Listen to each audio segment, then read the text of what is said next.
سردیوں کا موسم تھا۔ ایک صبح بہت سردی تھی اور شدید برف باری ہو رہی تھی، جس وجہ سے ہر چیز برف سے ڈھک چکی تھی۔ اسی صبح ایک کسان بھی اپنے کھیتوں سے واپس آ رہا تھا۔ اچانک اس نے راستے میں ایک سانپ کو دیکھا۔ شدید سردی کی وجہ سے سانپ تقریباً مرنے کے قریب تھا۔ کسان نے سوچا کہ اس شدید سردی سے یہ بیچارہ سانپ جلد ہی مر جائے گا۔ کسان کو اس پر کافی ترس آیا اور وہ اسے ٹوکری میں ڈال کر اپنے گھر لے آیا۔ گھر پہنچ کر اس نے سانپ کو آگ کے پاس رکھ دیا۔ کسان کے بچے اس کے گرد جمع ہو گئے۔ چند لمحوں کے بعد آگ کی تپش کی وجہ سے سانپ کی سانس بحال ہونا شروع ہو گئی۔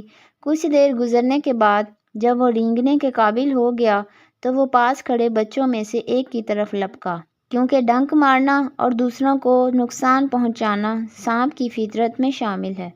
کسان نے فوراً ایک لاٹھی لے کر سانپ پر حملہ کر دیا اور اس نے سانپ کو مار ڈالا، اس سے پہلے کہ وہ اس کے بچے کو کوئی نقصان پہنچاتا۔ یہ سب دیکھنے کے بعد کسان نے اپنے بچوں کو یہ نصیحت کی کہ اس سانپ کی طرح کچھ لوگ اس دنیا میں بھی ایسے ہوتے ہیں جو کبھی بھی اپنی فطرت نہیں بدلتے، چاہے ہم ان کے ساتھ کتنا ہی اچھا سلوک کیوں نہ کر لیں۔ اس لیے اس طرح کے لوگوں سے ہمیشہ دور رہو اور ان لوگوں سے فاصلہ رکھو، کیونکہ یہ لوگ صرف اپنے فائدے کے بارے میں سوچتے ہیں۔ پیارے بچوں، اگر آپ کو کہانی پسند آئی ہو تو کمنٹ میں بتائیں، چینل کو سبسکرائب کریں اور اپنے دوستوں کے ساتھ شیئر کریں۔ شکریہ۔